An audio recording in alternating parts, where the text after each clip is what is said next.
അന്ന് UDF പൊതുവിലും കോൺഗ്രസും ലീഗും പ്രത്യേകിച്ചും വലിയ തോതിലുള്ള വിവാദം ഉയർത്താനാണ് ശ്രമിച്ചിരുന്നത്. ഇവിടെ LDF സർക്കാർ BJP ആയിട്ട് എന്തോ ഡീലുണ്ടാക്കിയിരിക്കുകയാണ്. അതിൻ്റെ ഭാഗമായിട്ടാണ് പദ്ധതി നടപ്പിലാക്കാൻ നോക്കുന്നത്. കേന്ദ്ര സർക്കാരിൻ്റെ നയങ്ങൾക്ക് മുന്നിലുള്ള കീഴടങ്ങലാണത്. ഇതൊക്കെയാണ് UDF ആ ഘട്ടത്തിൽ വൻതോതിൽ പ്രചരിപ്പിച്ചിരുന്നു. മാത്രമല്ല, തങ്ങൾ അധികാരത്തിൽ വന്നാൽ PM ശ്രീ നടപ്പാക്കില്ല. മാത്രമല്ല, ചിലർ പറഞ്ഞു അത് അറബിക്കടലിൽ ഒഴുക്കും. അങ്ങനെയെല്ലാമുള്ള അവകാശവാദങ്ങളാണ് അന്ന് UDF നേതാക്കൾ പുറപ്പെടുവിച്ചിരുന്നു. ഇപ്പോ സ്ഥിതി എല്ലാവരും കാണുകയാണല്ലോ. PM ശ്രീ പദ്ധതി നടപ്പാക്കാനുള്ള നടപടികളുമായിട്ടാണ് അവർ മുന്നോട്ട് പോകുന്നത്. സ്വാഭാവികമായും ഒരു ചോദ്യം ഉയരും. തെരഞ്ഞെടുപ്പിന് മുൻപ് തങ്ങൾ ഉയർത്തിയ എതിർപ്പുകളൊക്കെ മാറ്റിവെച്ച് കേന്ദ്ര സർക്കാരിൻ്റെ മുന്നിൽ, അവരുടെ നയങ്ങൾക്ക് മുന്നിൽ കീഴടങ്ങാൻ തീരുമാനിച്ചത് എന്തടിസ്ഥാനത്തിലാണ്? ഇത് UDF ഉത്തരം പറയേണ്ട ഒരു കാര്യമാണ്.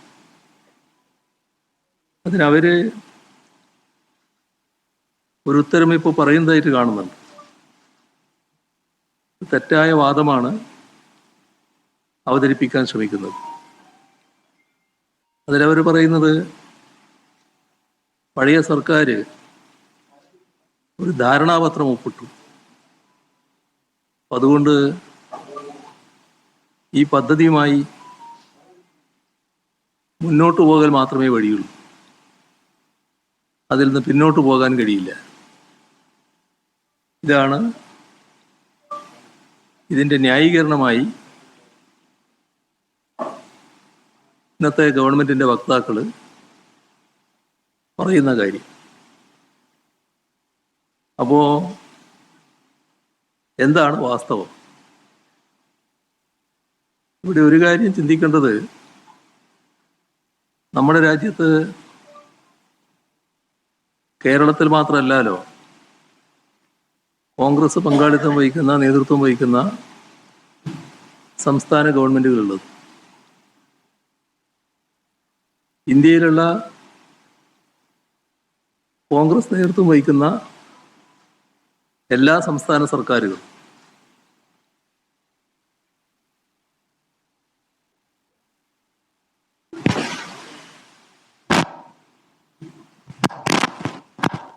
ഈ പദ്ധതിയുടെ ഭാഗമായാണ് പ്രവർത്തിക്കുന്നത്. ഒരു വിയോജിപ്പും ഒരു സർക്കാരും പുറപ്പെടുവിച്ചിട്ടില്ല.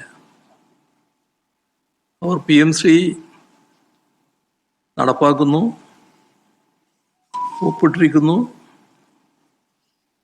ദേശീയ വിദ്യാഭ്യാസ നയം എന്തൊക്കെയാണോ നിർദ്ദേശിക്കുന്നത് അതെല്ലാം അതേപോലെ നടപ്പാക്കാനും തയ്യാറായിരിക്കും. അപ്പോൾ പ്രസക്തമായ പ്രശ്നം കോൺഗ്രസിന്റെ നിലപാട് എന്ത് എന്നുള്ളതാണ്. കോൺഗ്രസിന്റെ നിലപാട് ഇന്ത്യയിലാകെ PM ശ്രീയുമായി ബന്ധപ്പെട്ട് PM ശ്രീ അംഗീകരിച്ചു പോകുന്നതാണ്. ഇതാണ് നമ്മുടെ അനുഭവത്തിലുള്ള കാര്യം. അത് കേരളത്തിലും നടപ്പാക്കാനിപ്പോൾ അവർ തയ്യാറാവുകയാണ്. PMCയുമായി ബന്ധപ്പെട്ട് ഉയർന്നു വന്ന പ്രശ്നങ്ങൾ എല്ലാവർക്കും അറിയാവുന്ന കാര്യങ്ങളാണ്.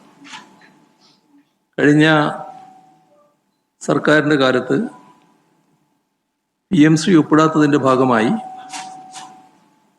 SSK ഫണ്ട് തടഞ്ഞു വെക്കുന്ന നിലയുണ്ടായി. ഇത് വിദ്യാഭ്യാസ മേഖലയെ വലിയ തോതിൽ വരിഞ്ഞു മുറുക്കുന്നതിനിടയാക്കിയ കാര്യമാണ്. വൻതോതിൽ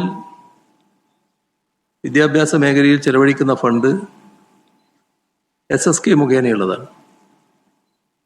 അതാകെ തടഞ്ഞുവെക്കൽ സാധാരണഗതിയിൽ ശരിയായിട്ടുള്ളൊരു കാര്യമല്ല.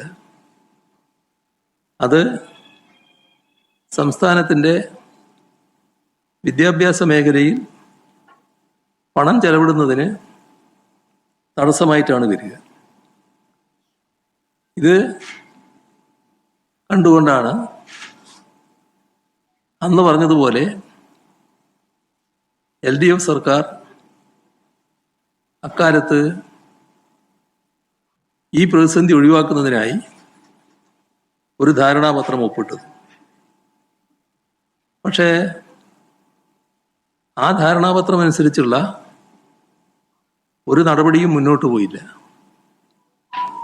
ഒരു മാസത്തിനകം തന്നെ